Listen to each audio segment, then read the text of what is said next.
Этот трюк невозможно повторить. Я уже долгих 9 лет играю в Clash Royale, но со мной впервые случилось нечто подобное. Ничья. Причем это был не договорной матч, а самая настоящая заруба в рейтинговом режиме.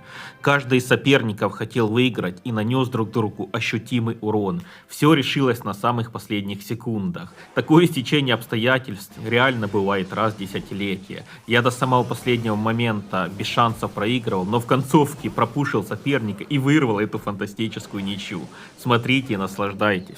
Ну и для начала давайте взглянем на профиль нашего соперника. Он уже одержал более 20 тысяч побед, играет в Clash Royale 8 лет, неоднократно брал абсолютного чемпиона. Его рекорд 1710 трофеев и любимая колода, естественно, Мортира. Ну и мой профиль смотрится значительно скромнее, потому что это все-таки твинк, на котором я играю очень редко и даже никогда не брал абсолютного чемпиона. Но зато на этом твинке у меня очень такая интересная колода. Гик-скелет, Спарки, Гоблинская бочка, зеркало. Колода знаменитой Жанны Дарк. Друзья, если вам нужен пас-рояль, новый герой Шар или эволюция на Орду Мидионов, я вам хочу порекомендовать одну крутую штуку. Есть сервис Hornybox, где цены на донат Clash Royale реально ниже, чем в официальном магазине. Никаких скрытых комиссий, все прозрачно и без переплат. Пополнение Steam там тоже по самым вкусным ценам. Процесс покупки происходит в 2 клика. Заказ улетает моментально, все просто и надежно. Там можно закупиться не только для Clash Royale, но и для Brawl Stars, Clash of Clans и многих других игр по тем же выгодным условиям. Ссылки на Hornybox находятся в описании под видео. Переходите. Ну и сразу скажу, что если вы все-таки досмотрите этот ролик до конца, то сможете увидеть еще один фантастический бой. Это было что-то невероятное. Оба этих поединка реально заслуживали попасть в ТВ Рояль. Я на это до последнего рассчитывал, но понятное дело, что ничего подобного не случилось. Там полная несправедливость. Я за 9 лет ни разу не попадал в ТВ Рояль, хотя частенько этого заслуживал, а вот мои соклановцы в ТВ Рояле были очень часто. Но пока что давайте наслаждаться этой ничьей, которая, наверное, впервые со мной случилась. Да, раньше в старом Clash Royale ничьи были не редкостью, потому что там не было правила, что победитель определяется по снесенным ХП. То есть раньше, если вы друг другу вышку не добили, допустим, по боковой башне только снесли, у одного там 1000 хп остается, у другого 500 хп остается, то пофигу, это просто ничья. Все, никто ничего хп подсчитывать не будет. Это сейчас ввели такое правило, и уже ничью сделать достаточно сложно. И раньше, конечно, ничьи были очень частые, тем более поединки были длительные, сейчас они по 5 минут идут, а раньше поединки шли по 6 минут. Ну, все в Clash Royale изменилось, теперь он стал более динамичным, более интересным, и уже такие договорнички, такие ничеечки скатать стало немножко сложнее. Итак, соперник у нас перехватывает инициативу, ставит свою Мортиру. Мне пока что ее очень сложно контрить. Я хочу сказать, что да, Мортира для меня это не фулл контра, но все равно очень такая неприятная дека, потому что у соперника есть варварская бочка, у него есть защитное здание, и мне будет сложно его продавливать и пропушивать.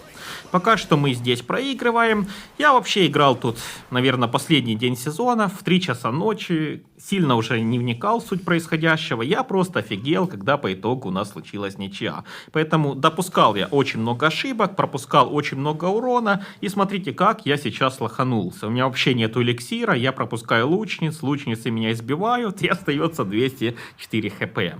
Ну, то есть мне уже было, чисто говоря, пофиг на результат этого боя, потому что мне просто хотелось до конца набить сундуки, полностью пройти пас-рояль на 90 уровней и все.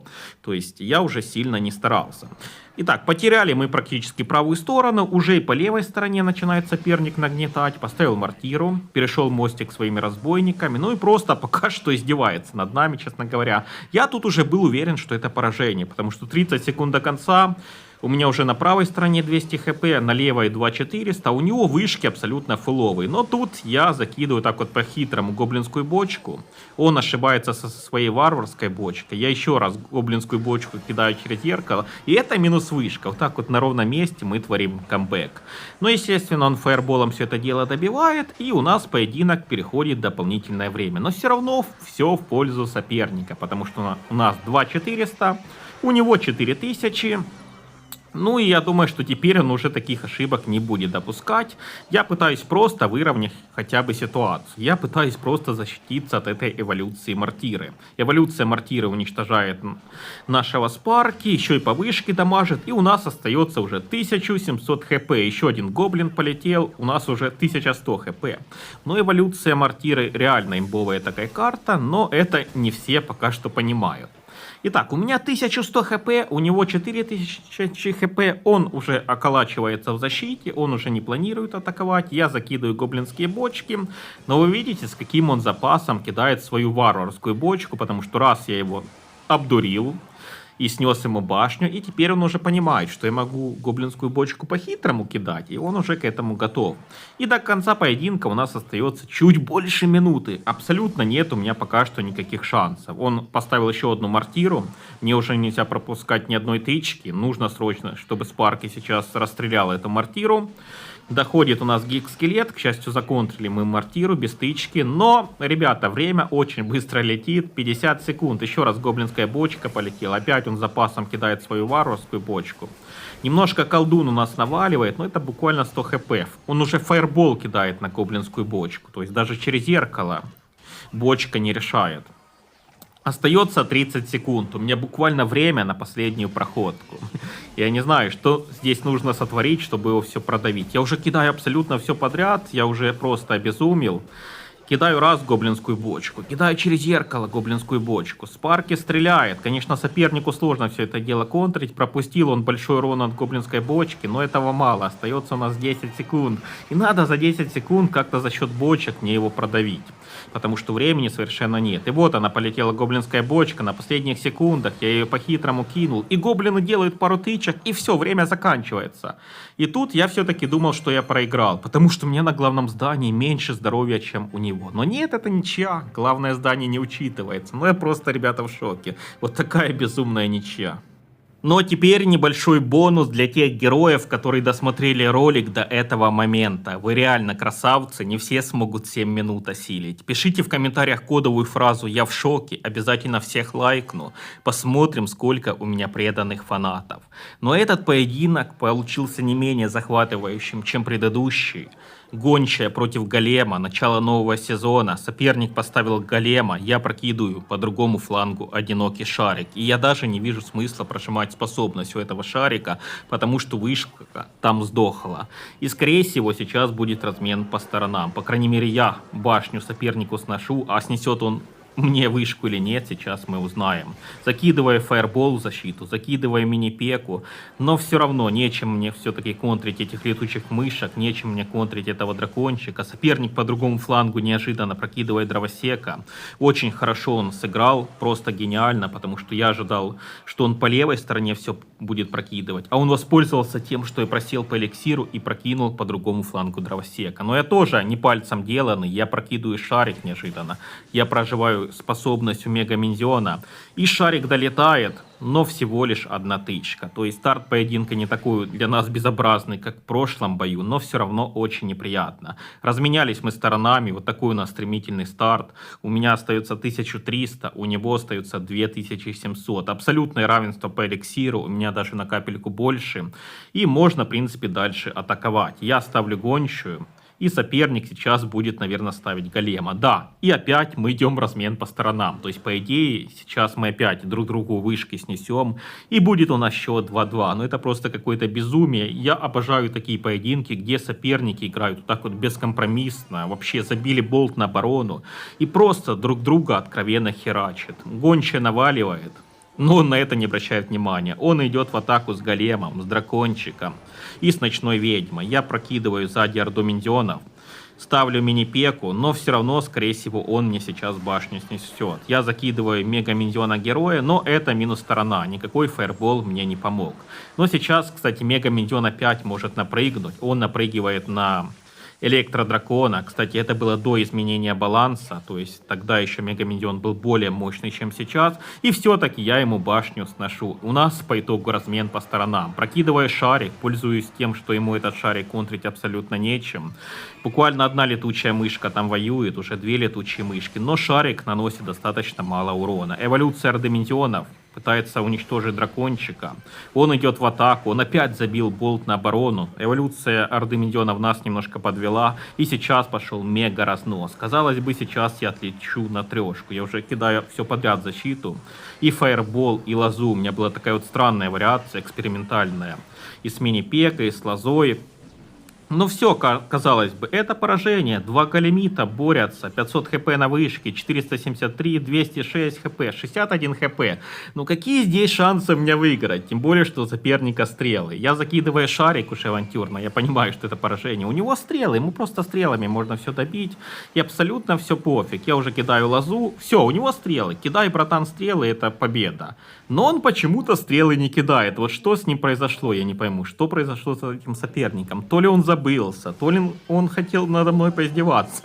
Но он стрелами меня не добивает. А стрелы сносят 135 хп, напомню. Он идет в атаку с Галебом. А я закидываю эволюцию на Орду Миньонов. И он кидает стрелы на эволюцию Орду Миньона. Вот это он тупанул. И я его быстрее сношу. Ну это просто, ребята, трэш.